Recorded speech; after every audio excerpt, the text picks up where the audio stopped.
Hi there, and welcome to this Mad Sense video in which I answer some of the what the bleep questions about the experience of hearing voices.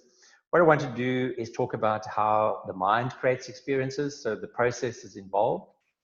So a way to represent, how all of our minds actually create experiences. And then what I'll do is actually introduce a couple of layers to show you what happens when you're exposed to this unusual phenomenology that we're calling hearing voices. And of course, what's happening is that there are particular characteristics about the phenomenology itself. So the style and body language, if you like, of how this phenomenon presents information to us. There's something about the actual information that they present. And of course, there's something about the way that we respond. Now, of course, we believe that this in particular, that all of these things are actually individual and unique to each of us. What I want to do is actually show you that there are far more similarities to it than we actually think. That if you look at it from a process point of view and identify the structure that this phenomenology sets up, I will show you how that actually lends credibility to particular kinds of themes or sort of story of the sort of interaction with voices. So just as I hope you've seen in the sort of first episode videos where I actually showed you that my emotional response to interpreting the voices I heard as my neighbors could be described as a process, number one. In the second first episode video, I kind of showed how you could actually map the experience and identify the different layers of the phenomenology and show how that actually, provoked particular kinds or themes, at least, of response in me. Number two, what I wanted to do is kind of show how that progressed. Obviously, those two mapping exercises of the first episodes were a bit more sort of complex because I wanted to sort of, show the detail. What I want to do here is focus more on the structure, of the kinds of stories that voices engage us in, and then just sort of highlight the key factors that relate to the phenomenology that shape our experience. So what I want to do is talk a little bit more about my own experience as an example and show how it is the sort of behavior of voices that shape the experience. And in this slide, I'll begin to show you some of the structure behind it. Then what I'll do is actually just do a quick view again of a simple way to represent the process in the mind, just our Bayesian model of perception, and introduce a kind of story model for how we interpret. And then I'll use that simple version to do two overlays, that kind of show some structure to the experience of hearing voices. The one that sort of talks more about the special effects that voices introduce, and then the second one that actually looks at the interpretation end. So the kinds of frameworks that our interpretation is led towards, and then out of that, I'll summarize the key factors that shape our experience, and actually show you that there is more, or there is a way to structure how we analyze it. Relatively simple. Of course, our experiences can be quite complicated, but if you simplify the sort of framework, we can actually radically simplify how we understand them. So first of all, a little bit of the story of how my own experience of voices developed. So initially, as described in the first episode videos, I was home alone. I heard two people talking about what I was doing. They were talking to each other. It was a little distant in terms of how of the sound of it. So it very logically led me to the interpretation that it had to be my upstairs neighbors, because the voices were talking about what I was doing. They had to be able to see what I was doing. The only place from which you could see into my apartment was the fire escape, and the only other people with access to the fire escape was the upstairs neighbors. So this belief, that it was the upstairs neighbors was derived in the mind from, you know, the evidence as it was actually presented, or in the context that it was actually presented.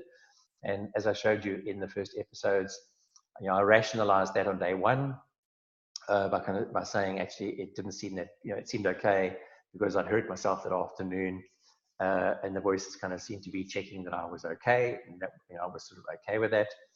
But of course, when voices persisted the next day, that explanation was no longer a reasonable one. And of course, now I wondered what my neighbors were up to. And of course, they went from being, you know, sort of caring to being nosy to downright intrusive to spying on me.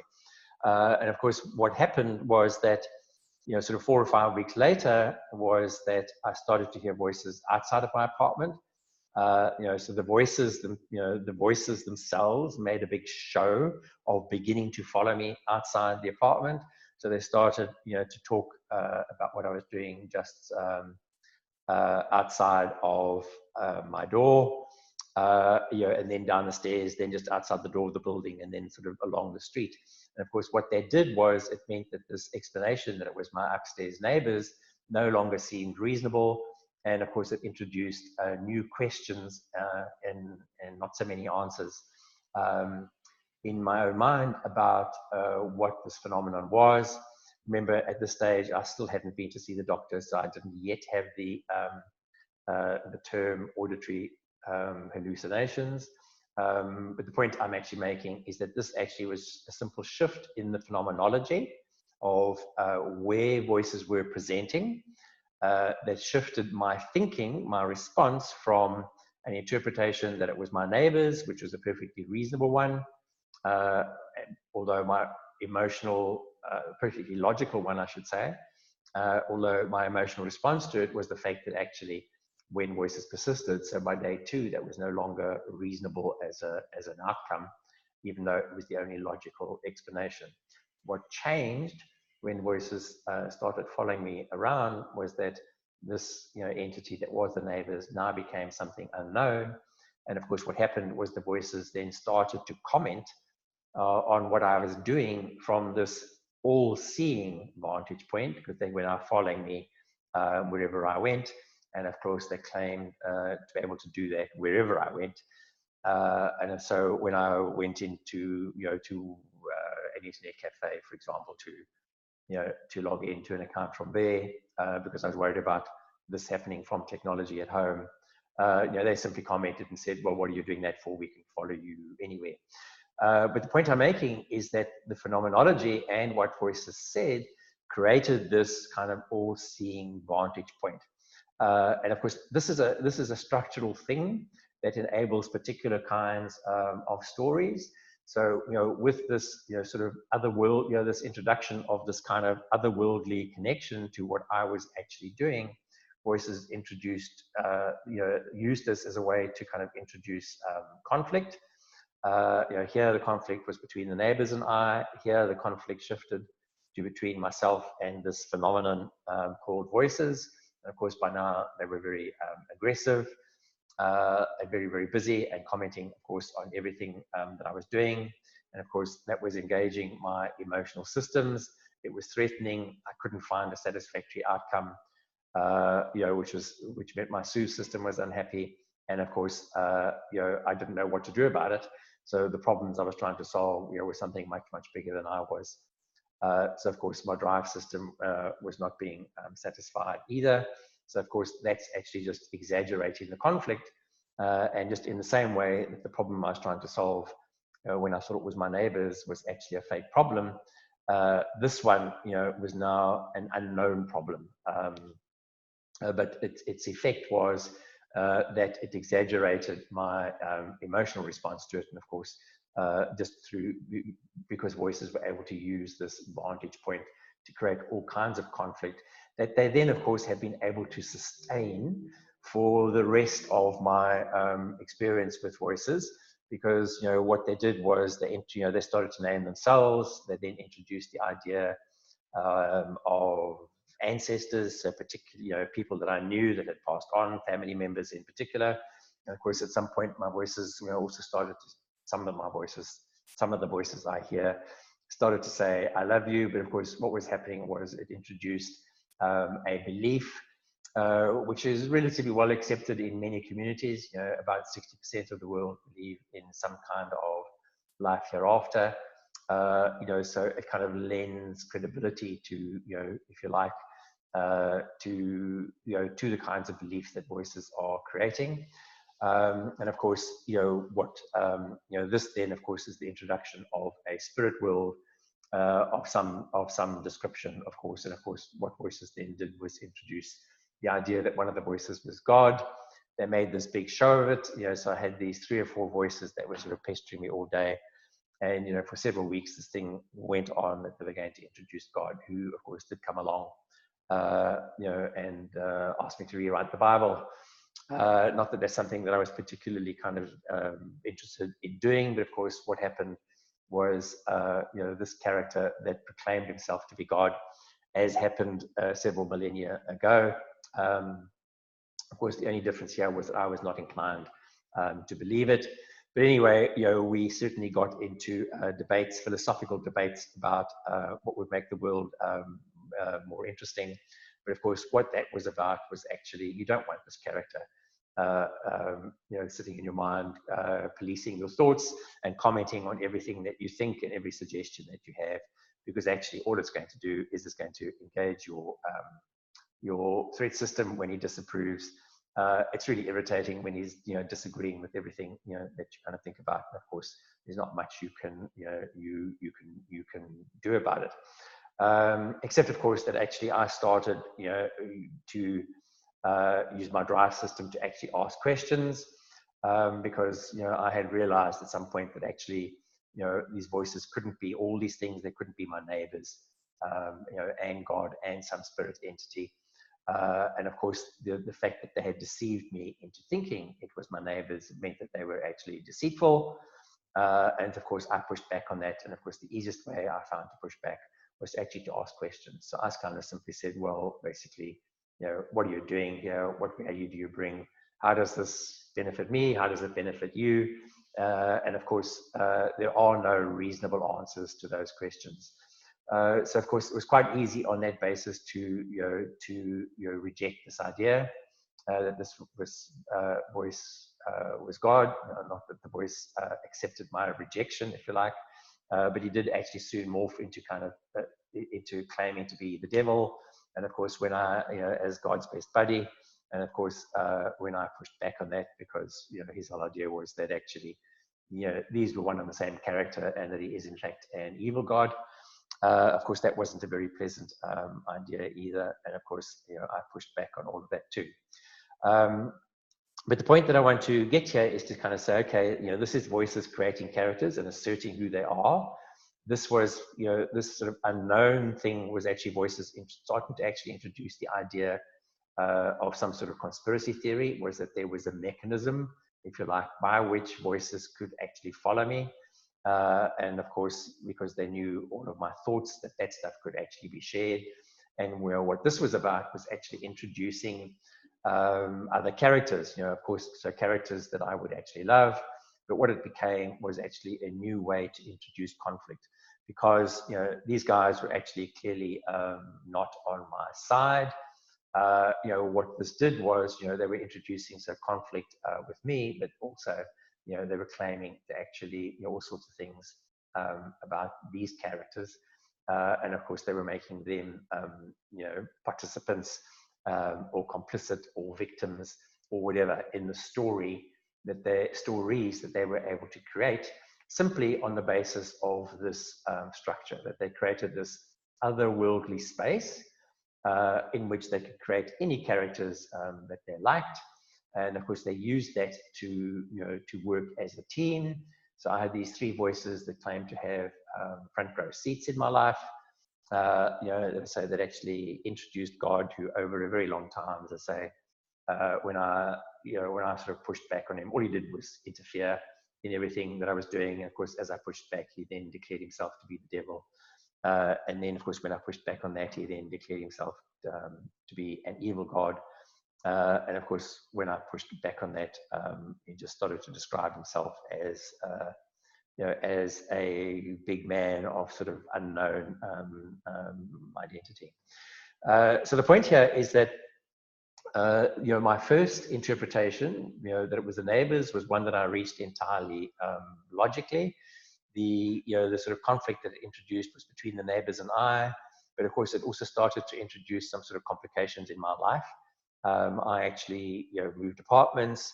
When I spoke to friends, that was kind of created just a little bit of, it was minor stuff, but it sort of, introduced a little kernel of difficulty, I suppose, if you like, into those relationships, or at least in my perception of it.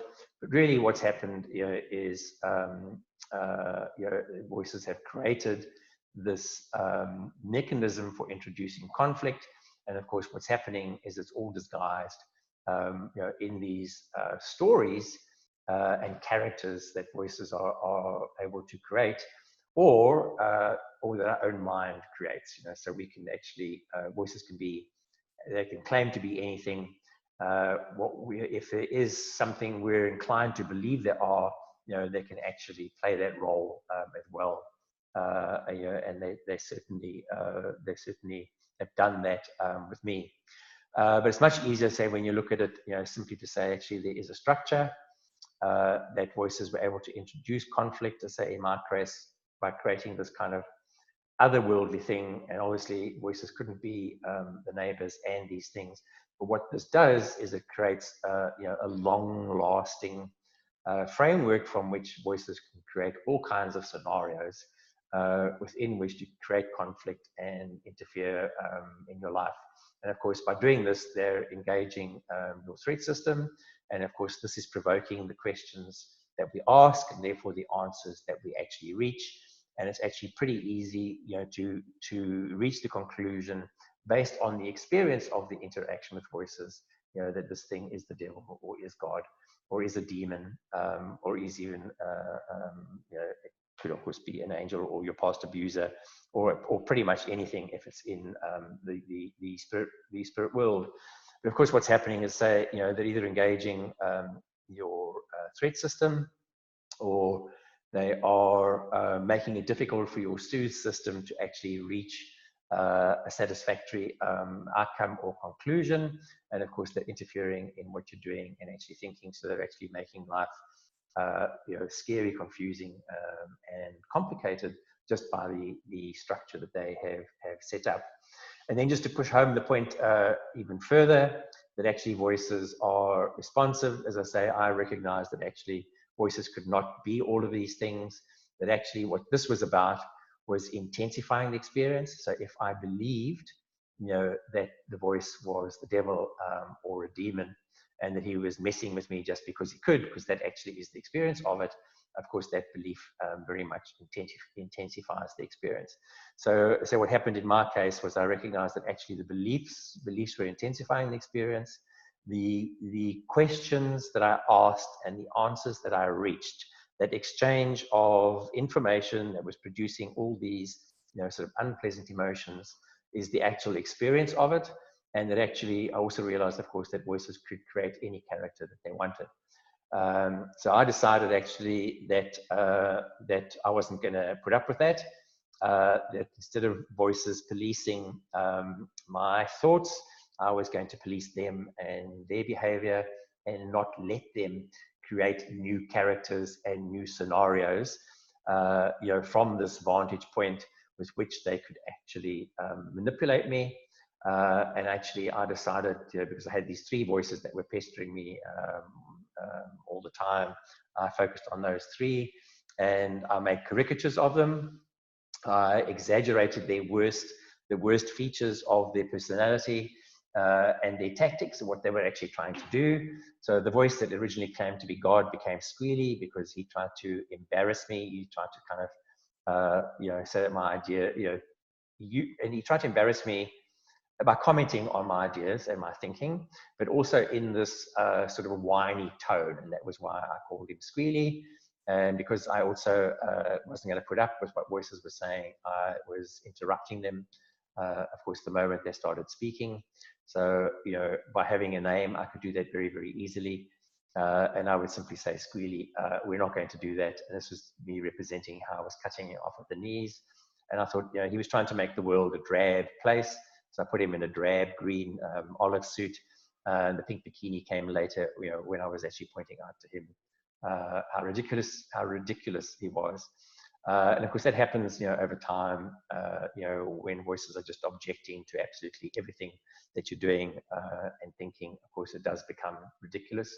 It's still extremely annoying, but of course, it does just become ridiculous, and it becomes very easy to say to voices, actually, you're none of the things you claim to be. You'll be what I decide you are, and you are squealy, is what I did.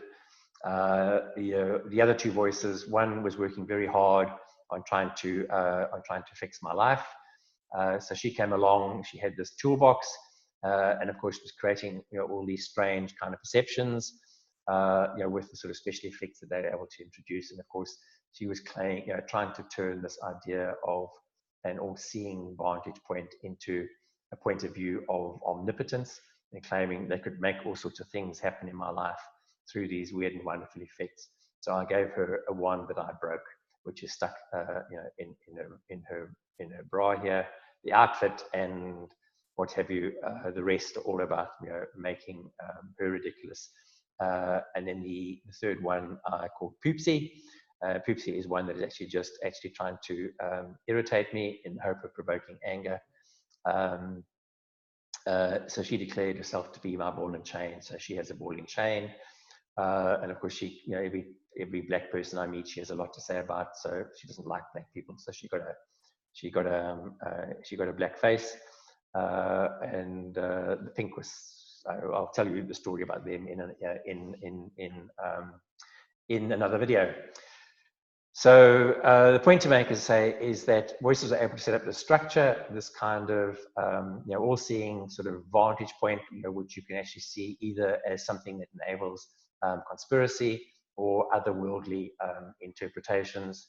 And of course, they introduced, you know, so the whole idea of ancestors was introduced to give them, you know, to create this other team, two sides basically. And this is how they introduced the idea of a war between good and evil, and putting me in the middle of it, whether I liked it or not, by describing me first, you know, as the second coming. All they were doing was working with the idea that I actually put a lot of effort into trying to understand actually what was going on. It was understanding that became our main theme, and sort of declaring me to be the second coming and imposing that experience on me was just one of the games that voices actually played through this experience. And that's the other point I want to make, is that actually, you know, regardless of whether or not you believe any of this, voices can simply disagree with you and impose the experience on you anyway. And of course, that's what we have to recognize. So while we're telling all these stories, you know, all we're doing is adding to the confusion, because the stories are our interpretation, and what we've got to do is recognize that actually there is this phenomenon that can create, that can claim to be anything it wants to be. And if you believe those things, it intensifies the experience. So what you can do is actually decide to own that relationship. And I say this is how I do it, by caricaturizing my voices and giving them childish names, so that I have a way to respond immediately and interrupt them and reduce the neuroplastic harm that they impose on you. So you'll gather from that, of course, that we sort of think of our experiences as stories. So I just want to show a way that, you know, of how our sort of mind process actually, you know, represents stories. So I've spoken beforehand about the sort of process of perception that is actually going on. So we receive a stimulus in a context, which is the context that sets our expectation. And of course, as we're sort of comparing the stimulus to what we expect, it's producing a reaction. So this is where the body is reacting. The new information is blending with the existing information that's stored in my brain, and is producing an emotional reaction. And that reaction, you know, sort of kicks off my response. It literally brings up, you know, whichever emotional system is engaged, brings up a particular field of information, and that's the stuff that I start working with in the response. And of course, what I'm trying to do is achieve an outcome that is satisfactory, satisfactory to me in my life, and recognize that over here, this is largely brain-based stuff. This is the stuff over here on the right that we're more aware of. And of course, when we realize that this is happening, we can actually focus the mind over here and change this as well. So I simply want to show how we kind of map stuff to the story. So for most of us, we're receiving stimuli, through our body from the environment. We actually are getting stimuli from the body itself, from so a need to drink, for example, from the mind. So as we think about things, so every new stimulus is actually engaging the mind to actually think about it. The mind is always on, so every stimulus is actually let's say, blending with our sort of past information. And of course, we're trying to interpret it in the world that we live in. And as we're interpreting, we're kind of moving information along through this process. And as I mentioned before, we have these sort of traffic light systems which represent our emotional systems. So what we're trying to do in our response is find an interpretation, of the stimulus, or find a use for it, something, make it valuable, make it meaningful, enjoy it, whatever. So we're finding, some sort of way, some sort of response to it that leads to an outcome that we are happy with. And I simply want to say we can actually represent, even though obviously our responses and our outcomes are very much individual, because our history is individual and the world we live in, is unique to each of us. We can still represent this, in a map, that I simply call my story model. And all I'm doing with this is connecting body, mind, world. So I'm saying we have signals literally from the body, this sort of bottom straight line here, and then our activity. So the things that we're actually doing through the day are the source of most of our stimuli.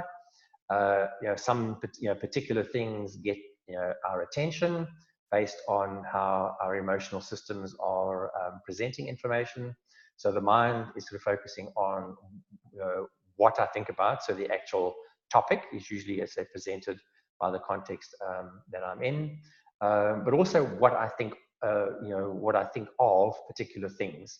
So what's happening is I'm simply updating all of my frames of references to kind of say what significance does this have in my life? What does it actually mean? And of course, this is what I'm simply saying is that in our story, we can represent what this means to us in terms of these 5 basic themes. Me, so how I view myself and my relationship with the world, my relationship with the people that I sort of come in contact with, what I'm doing, how I sort of give purpose to what I'm doing, so my own future, and how that's actually relevant in terms of our future. So these sort of 5 basic themes are a version of Maslow's hierarchy of needs, actually. And of course, that's the piece where I'm kind of interpreting what's happening with these stimuli. So this is my the answers that I'm reaching based on the stimuli to kind of say what this means to me. So what's happening is stimuli are bringing up a particular frame of reference. I'm updating that based on this new information and these sort of outcomes that I'm actually trying to reach. And each stimuli is creating a new perception. And of course, as I interpret those, it's updating my concept of my story and of the world. So this is simply a way, as I say, to represent how the mind creates experiences. I simply want to identify on this very simple arrangement that I've got down here is that ordinarily we have stimuli coming from 3 sources: body, mind, world. And when I'm talking about outcomes, you might want to think about it in terms of this sort of larger set of frames of references. It's how we're actually interpreting what the world is presenting to us as we move through it, as we move through our day. I'm just summarizing all of that in this idea of an outcome. And of course, this whole process from what we expect to the outcome that we reach is the experience.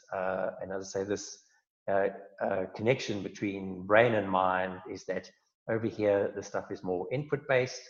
Over here, this is more output-based, so interpretation-based, if you like.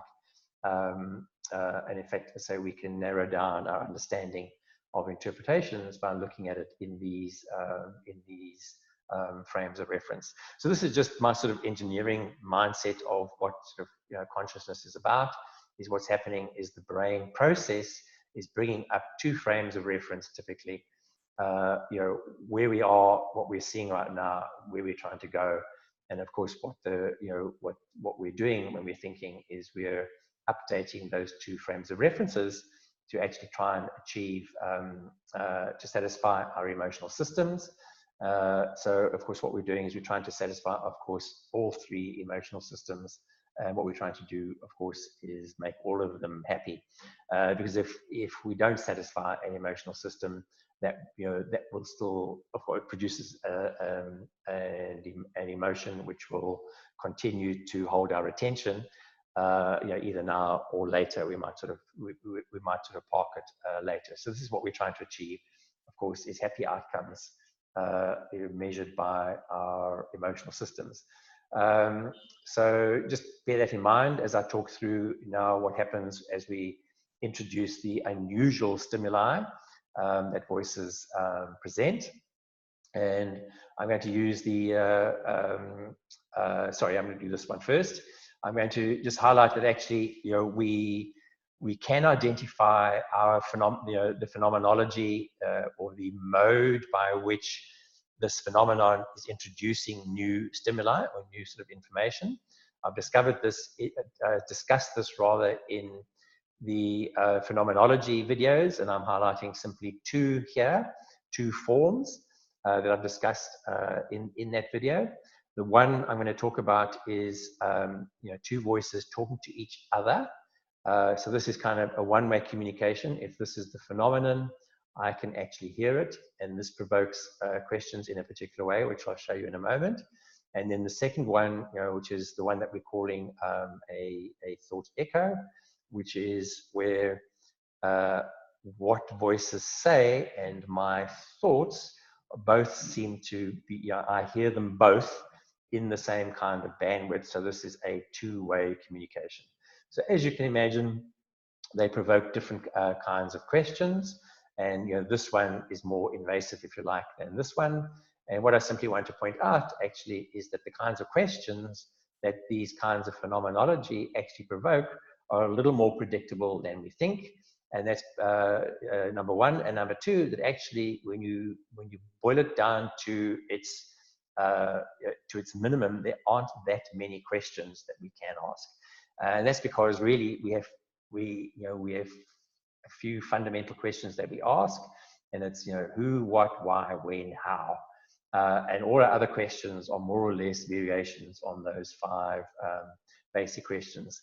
But as you can understand, I'll show you here what this actually means, or how the phenomenology provokes particular kinds of questions, and of course it's the questions and answers that are the experience. Let me just show you first of all the questions, because the questions we ask will focus the kinds of interpretations that we're likely to reach.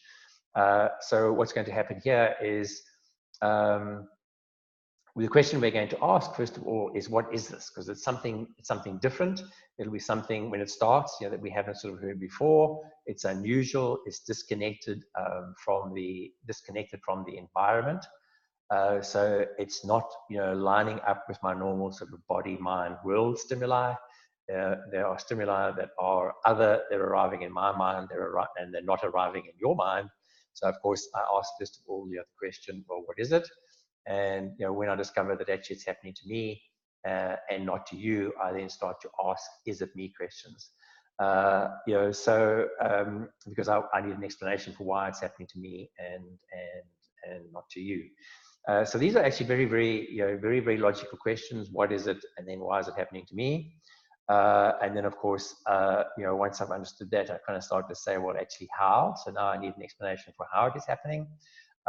And then I will start to say, well, actually, because I struggle to answer all of these, actually, I then start to say, well, why? And why is this happening? And again, why is this actually happening to me?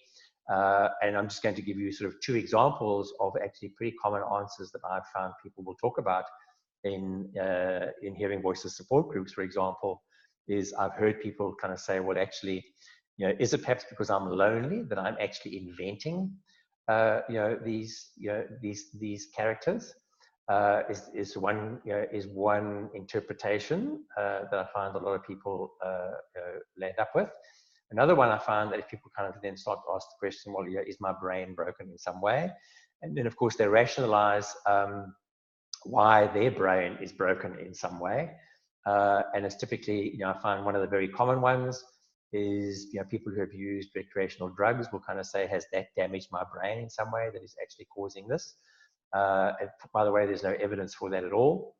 I'm just saying it's actually fairly common because the use of recreational drugs is actually about 60% of people who hear voices also use recreational drugs in some way. And of course, again, there's no correlation, no causality correlation there at all. There's no evidence to point to any sort of correlation. But this is simply coming from these interpretations are simply coming from us asking these very logical questions. What, and then why me and not you? So how's it happening?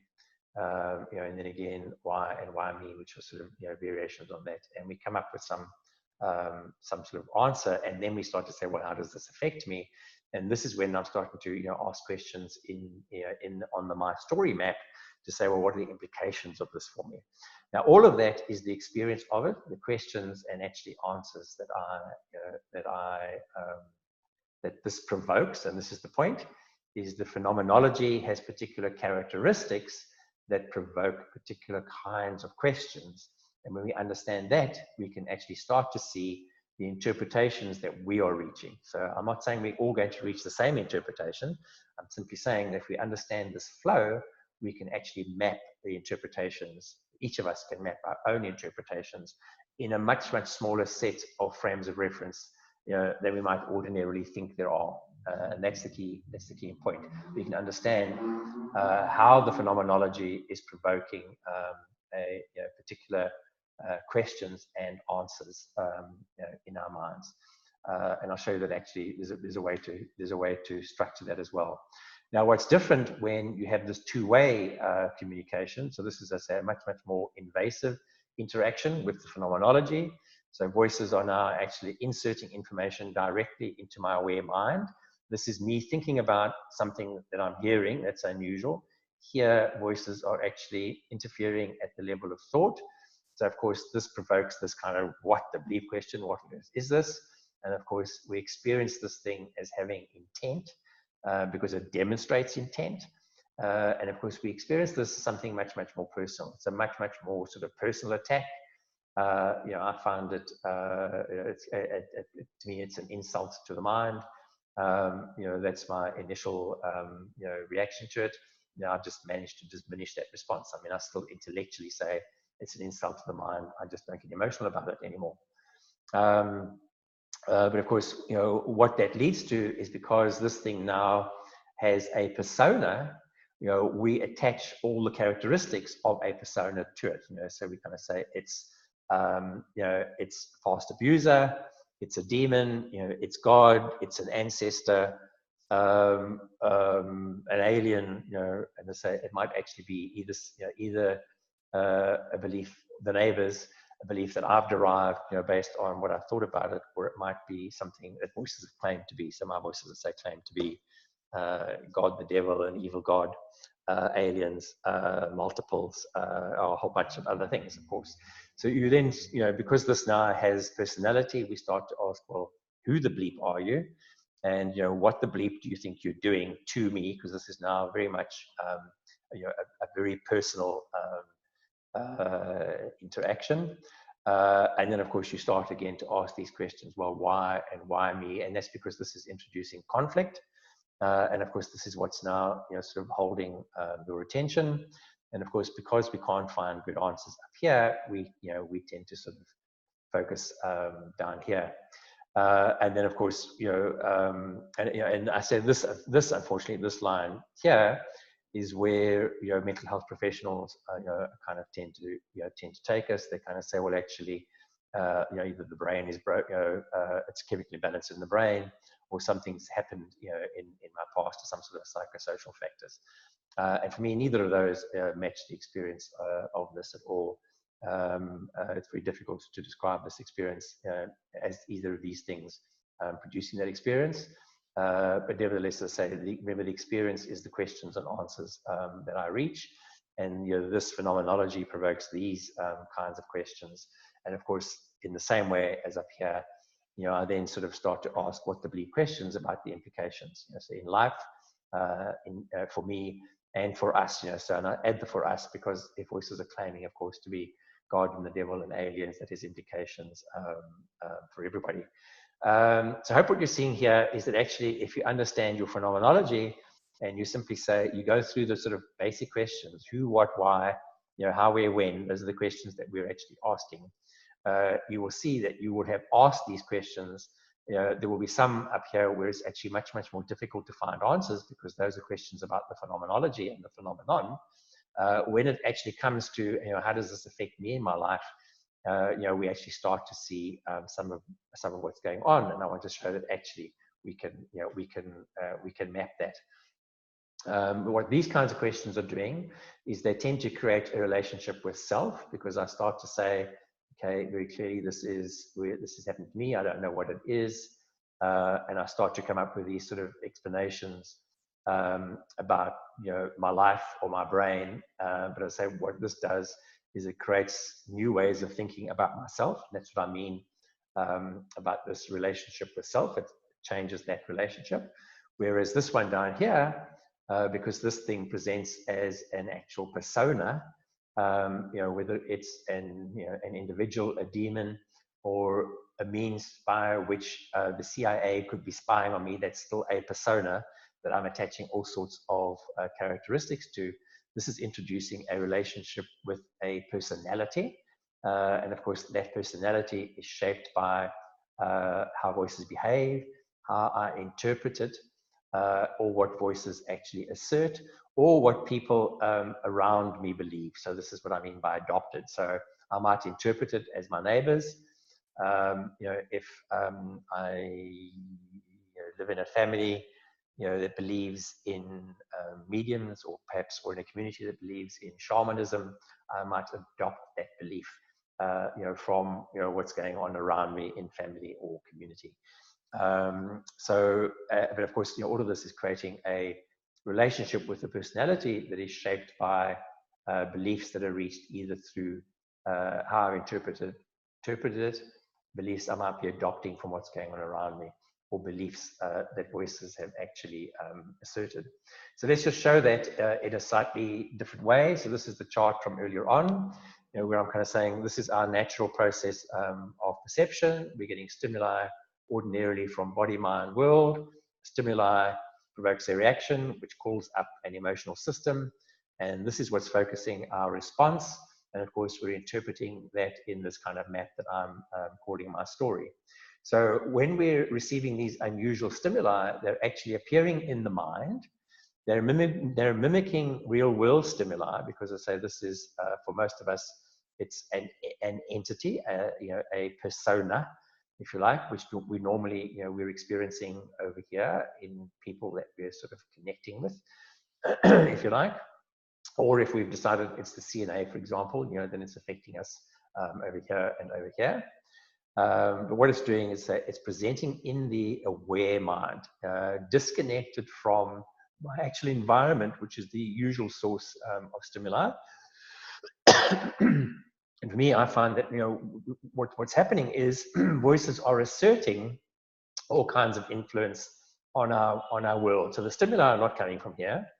The influence over here is what voices are claiming to be able to do over here. So for me, I find that actually, what we're going to do is actually understand which frames of reference voices are very active in, to be able to see the implications in my life, because I think this is the way that we actually need to be assessing it is the implication. So for me, my voices tried for a while to to introduce ideas that might make me feel less good about myself.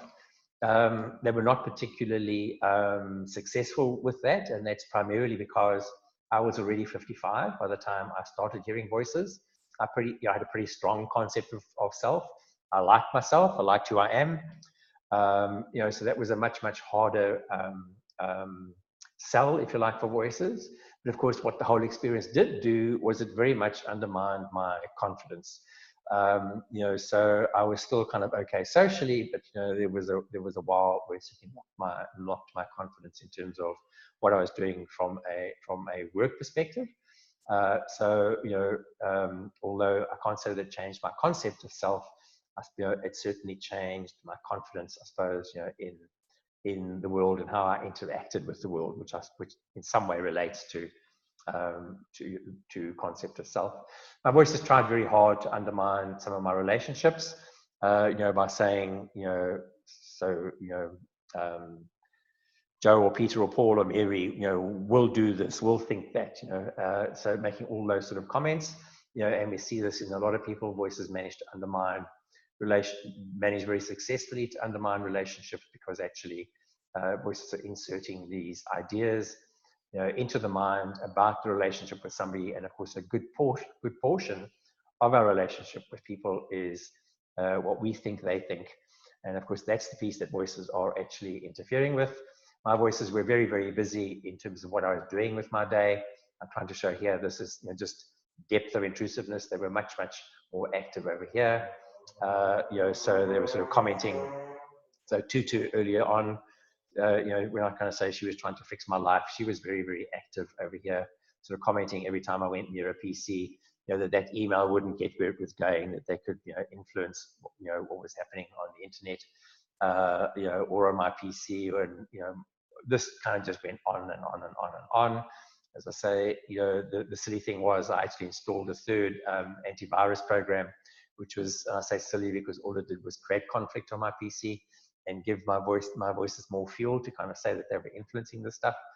And so that was just, me becoming more, taking extra precautions that were unnecessary. And of course, that's the kind of, stuff that we need to be looking for in terms of how voices are actually impacting our lives. And that's the reason I wanted to introduce this map, is that, in this other world that voices create, by their very structure and their phenomenology, they can claim all sorts of things. And actually what we want to do is move away from that world and kind of say, well, what does this mean for me? And that's the idea of introducing this kind of my story model. So voices are not actually creating stimuli that come from the world. They're claiming, of course, this, to have all this influence, but really, what's going on there when they're making these claims is that's them exaggerating their power. And of course, that's changing my perception about what is actually going on in my life, just based on which frame of reference voices are very active in. So I'm just kind of introducing a way here to map our experiences against my story, rather than in the frame of reference that voices lead us to, because every comment they make is bringing up a frame of reference. And what I'm saying is that actually that frame of reference is not relevant in the real world. And what we're going to keep doing is actually moving away from the frame of reference that voices are bringing up, and kind of saying, what does this mean for me in my real world? And of course, my the techniques I have for doing this are covered in the mind strategy video. Now, voices do introduce somatic sensations. So, I had all these little pinpricks and feelings of temperature and pressure and what have you, that all come with voices. They're usually commenting on it, and I'm finding they're actually using this to try and impose consequences that we actually feel.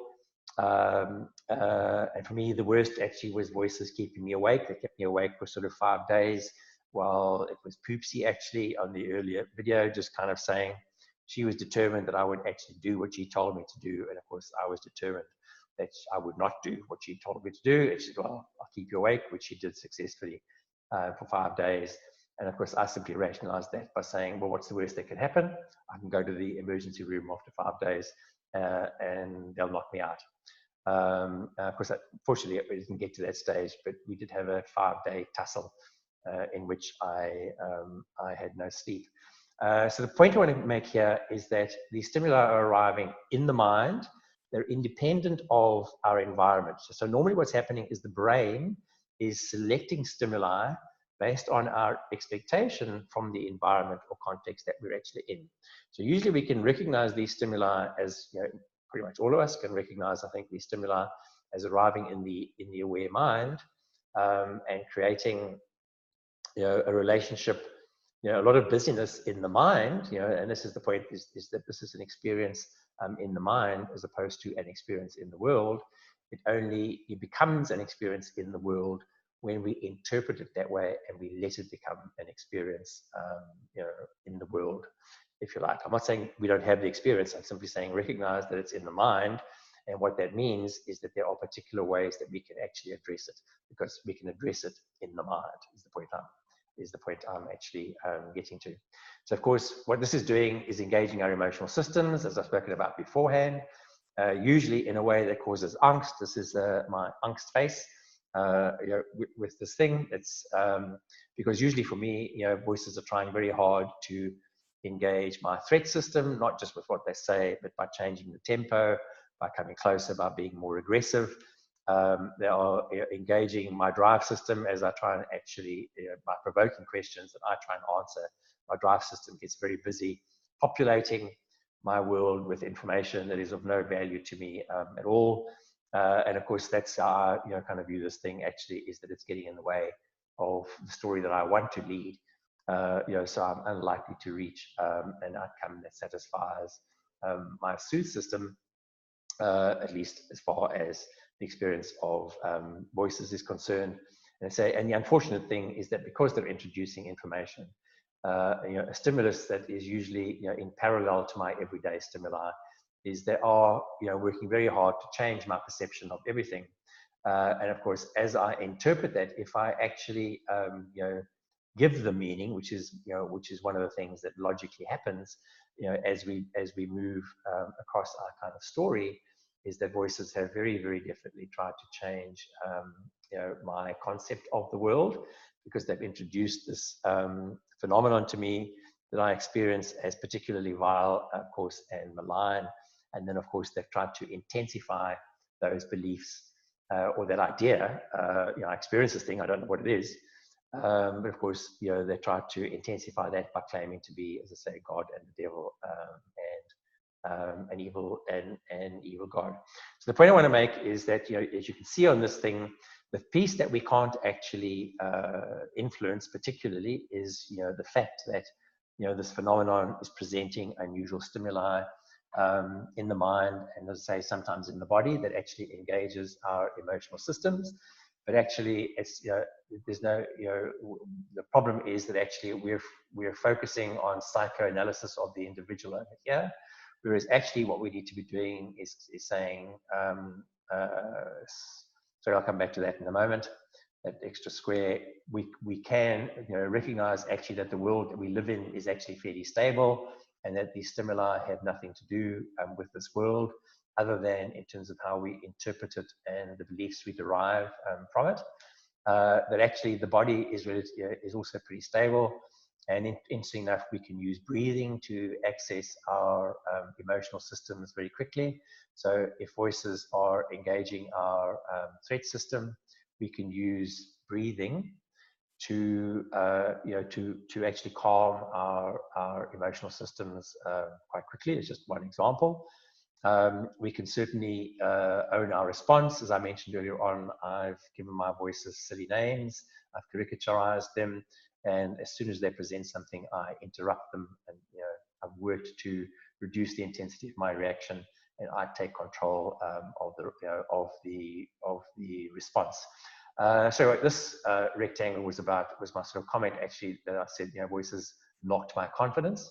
The other kinds of beliefs that are hidden behind this lot are that actually confidence or lack of confidence is a limiting belief. So it actually limited, what I, not, not just what I did, but what I thought I could do. And of course, that's another very, very important issue when you hear voices.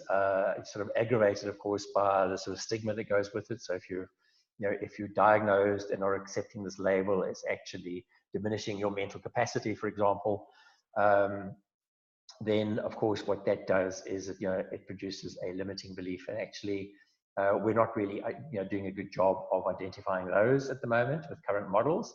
So that's the other reason to actually look at it from a my story point of view, so we can actually start to see what are the things that are happening in terms of what I'm in the body. For me, it was chronic stress, and there's ways to identify that. There were things that I wasn't doing. In fact, I stopped trying to find a partner. I mean, a close romantic partner in life, because voices just made it so difficult. Of course, voices introduced all sorts of topics in the mind that stole mind share. There were things I thought about, like religion, for example, that I wouldn't have wasted that much time on. And of course, they very definitely interfered with how I was sort of interpreting, not just them, but actually for me, I made that irrelevant. But certainly, they change how you experience the world by changing your perception and your concept of the world. So that's what we need to, and that's our experience of it, is this relationship between those two things, our perception and our concept of the world. And what I'm doing by representing this is kind of saying that actually making the world I live in as a voice hearer smaller. That's what was happening by them knocking my confidence. And of course, so we can also work with our emotional systems directly by asserting principle, by recognizing the principles that actually satisfy our emotional systems. We can introduce those into our response to actually produce better transactions, so better transactional experience, and better interpretive experiences. So again, just another way to kind of look at some of these interpretations. I'm not going to do this in detail. I simply want to introduce the idea. So if the phenomenology is provoking a lot of questions, I'm actually finding answers to some of those questions. And it's the answers to those questions that I say become beliefs, or they are my understanding of the implications, or they are interpretations. So there are these different kinds of answers, each of which affect my behavior in different ways. Now, I don't want to describe sort of all of those. I simply want to say that actually there is a way to map them. The one is on the kind of my story map, which is the implications for my life. The other one is to get a closer look to kind of recognize some of the interpretations and beliefs that I have derived that are a direct result of the phenomenology itself. And I think the way to do that is to look at the phenomenology down one side of a matrix and the frames of reference in which we interpret them along another matrix. And the ones I'm using here were on the one of the beliefs videos. I mentioned that there are primarily 3 macro themes in which we derive interpretations. The one is me, the one is the world, another one is other world. So I reject all 3 of those. But actually, these are the ones where we're likely to have interpretations. So if it's me, I'm liable to say, okay, is it my brain, literally something physically wrong with me? Is it something that's happened to me in my story? If if the frame of reference in which I'm evaluating it is the world, I might think of this as a person or a persona. So that love interest on Facebook, that you're kind of saying, well, how is this? That's who I'm interacting with. That's one version of it. Or the persona could be the CIA, in a conspiracy theory, or it might be society. So there are groups that kind of think that actually madness is a not unreasonable response to an uncaring society. And then, of course, these otherworldly beliefs. I'm simply saying that actually when you recognize that different kinds of phenomenology provoke different kinds of questions and therefore different answers, we can actually kind of map the areas in which our frames of reference, if you like, have been contaminated in some way by this experience. So I'm just going to highlight three here. The one is the kind of thought intrusion, where I'm experiencing a thought that seems to arrive in the mind without any kind of provenance. And of course, the kinds of interpretations that I'm likely to reach from that are of the kind that I infer from that this is so, is the kind of if-then logic that works with that. Whereas down here, so this is two voices talking to each other one way. I can hear them, but don't feel like I'm interacting with them. Again, that's provoking one kind of questions. And then the most invasive one is where I'm actually interacting with the voice to which I'm ascribing a personality. And here I'm saying that the voices are leading us to particular kinds of interpretations, and often by assertion. And I'm simply saying you can map them so that I think actually if you're experiencing this kind of phenomenology, the very logical question you will ask is kind of, how is this happening? Is this my brain misbehaving in some way? And of course, what this leads to is an interpretation or a belief in thought broadcasting.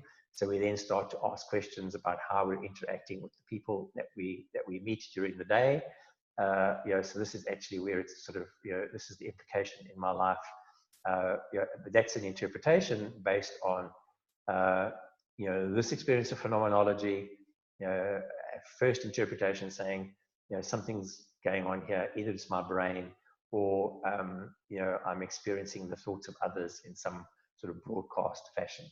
And that's a fairly common interpretation of this. And as I mentioned earlier on, if I'm hearing, two voices talking to each other, or voices singing, or music, or strange noises, I start to ask the question, well, what is it? Is it me, the brain? Or is it actually, something that sort of happened to me? I'm lonely. Am I inventing? Is my mind inventing these things? And I'm simply saying that actually you can map this across these two axes. And of course, down here, what happens is, because you're experiencing this as an actual persona or an entity, it'll actually start here. Where I'm asking, well, who or what is this entity, and what other sort of characters can it produce? And I will actually start to ask the questions, well, what does this actually mean for society? What is it, what kind of, it's an otherworldly thing, I'll form beliefs there. If I've been to a mental health professional, they will have told me, likely, if I've been to a psychiatrist, that have told me that it's a chemical imbalance in the brain, and some people are accepting that. I don't, because I can't relate the experience to it. And then, of course, they said there's a fairly big group that kind of explain this as a product of past abuse, and that they have a relationship with their abuser. That's the persona, and of course that pattern matches the pattern of bullying that you experience with voices. It's a fairly understandable conclusion to reach. I'm simply saying that when you look at this experience in toto, we have to find an explanation that accounts for all of these kinds of phenomenology and all of these interpretations. And I say, in my case, there's nothing in my history that would indicate, I had no abuse in the past. For me, hearing voices is the abuse. But nevertheless, as I say, what I'm saying here is you can actually map how you're interpreting this, which of course affects how you live your life. And that's the key point for this, is that actually what you want to do is reinterpret this in terms of your story and say, what is the effect on my life? And then what you can do is say, okay, if this is, as I mentioned in my case, it knocked my confidence in terms of what I thought I could do at work, one example. Another example was that I actually stopped, trying to find a partner. So, for example, it wasn't until I mapped those things to this model that I realized, the implications in my life, and that actually, if I focused on doing those things, all of this stuff became irrelevant. So that's the point of this mapping, is that you can actually use it to change your experience of voices, as I did with the caricatures. And of course, you can use it to minimize the, the complications in your life, number one. But number two, to live the kind of life that actually you want to lead, simply by focusing on, on what that is. And then in the next video, I will actually talk more about the kinds of stories as opposed to, so these beliefs then, enable all kinds of stories. And in the next video, I will actually talk about the structure behind those stories. So to wrap this video up, I want to kind of just elicit those sort of common features of phenomenology, story, and belief in one diagram, and to kind of show that actually our beliefs and our interpretations are more predictive than we realize. And that's because the phenomenology and the story that voices impose upon us have structure to them. And then number two, actually, that we can map them. And you've seen some of the mapping on the previous slide. So then just to summarize the key factors that shape the experience, remember, this is our mind processor, that a stimulus is calling up a frame of reference, which produces an emotional reaction, and the emotional system that is engaged is the one that engages the mind, and this is what shapes our response and leads us towards outcomes, or updating, if you like, our frames of reference in our story, and that this is our sort of whole experience of it. So that, another way to represent it, of course, is, when you hear voices, what's happening is you're getting all these unusual stimuli, and voices actually saying things. So there's sort of content and perhaps personas that we've assigned to them, presenting this information into the aware mind in this unusual way that gets our attention and provokes questions. And what's important about that sort of phenomenology is, number one, is that the brain can't ignore it as opposed to the mind. It's a stimulus that's arriving. And as I've described in the phenomenology videos, there are these four themes in which I kind of think about how the phenomenology is engaging the brain as opposed to the mind. The one is this presence or absence. So even if it's absence, you're anticipating it. So it's either constantly there, or you're worried about when it will be there. There's the invasiveness, which is the sort of, for me, the sort of closeness, the power with which it engages an emotional system and engages the processor. The variety of special effects that it presents, which get our, which also are a way of bringing our attention to it. So I find just by voices kind of shifting or becoming closer or more clear or louder, all of those things, those kinds of variety are just bringing my attention to it. And of course, once voices have the attention of your brain, they are able to insert content. And of course, the content, what they're saying, is the information that is now being plugged into the processor. So this stuff is so engaging the processor, engaging an emotional system, and is then inserting information in one of many modes, which I've discussed in these sort of phenomenology videos. But just to talk about, again, the three that I've used here, it might be via thought intrusion, which is provoking a lot of thinking about how this might be happening, and perhaps a belief in thought broadcasting. And that's to say, how this is happening is creating this relationship with myself in some way. If it's thought broadcasting, it's creating a relationship with the people, or what I think about the people around me. It's actually still a relationship in the mind. Remember, that's a very good example of how this is not actually real in the world, but is real is in the mind.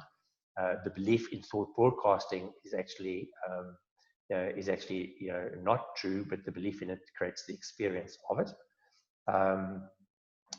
If I'm hearing voices talking to each other or singing to each other and what have you, it provokes, and it's a one-way thing, it provokes a different kind of questions. And of course, if I'm interacting with something that then shows personality and intent, I have an actual relationship, I say, which is typically abusive. And what I'm getting at is that these kinds of phenomenology will map to my story sort of outcome map in different ways. And remember that what's very important about this relationship with this phenomenology is that these two in particular create this sort of vantage point that lends credibility to different kinds of experiences and different kinds of interpretations rather, and therefore beliefs.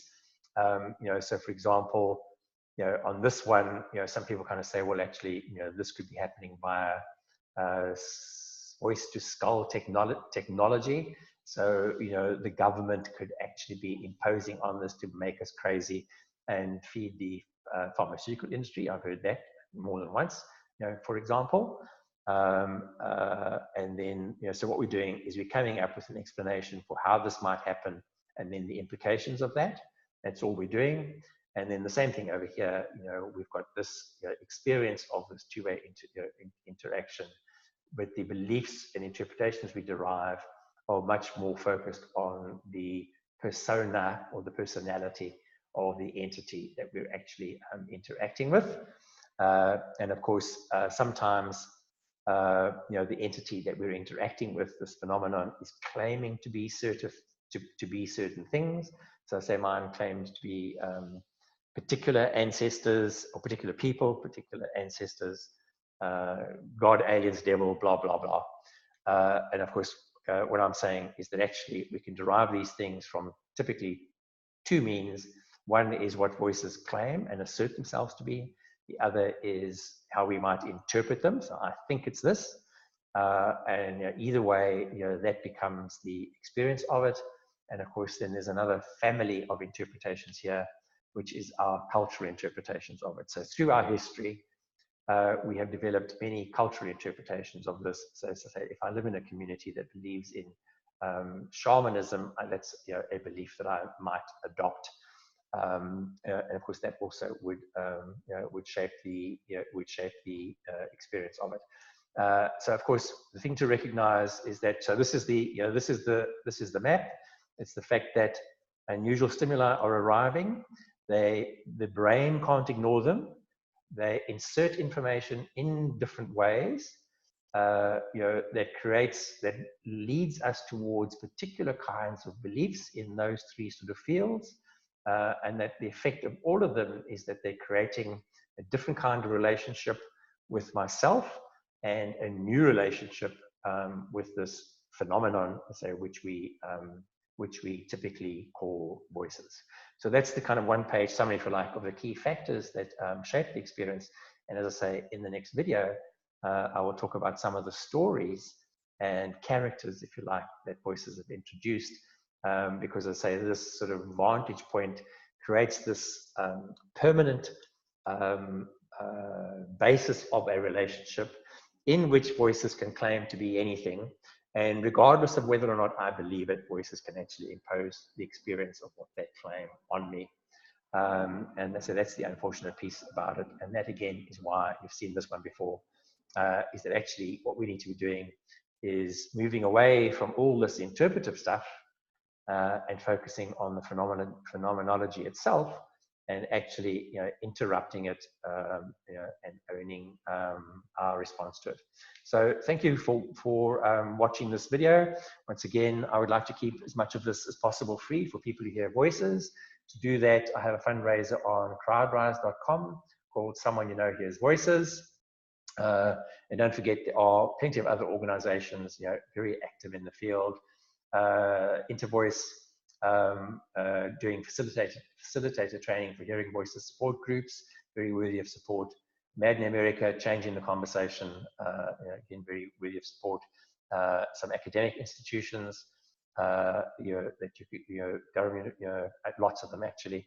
And then as the ISPS, the kind of group of mental health professionals that are looking for alternative approaches. So thank you for watching. I hope you enjoyed it.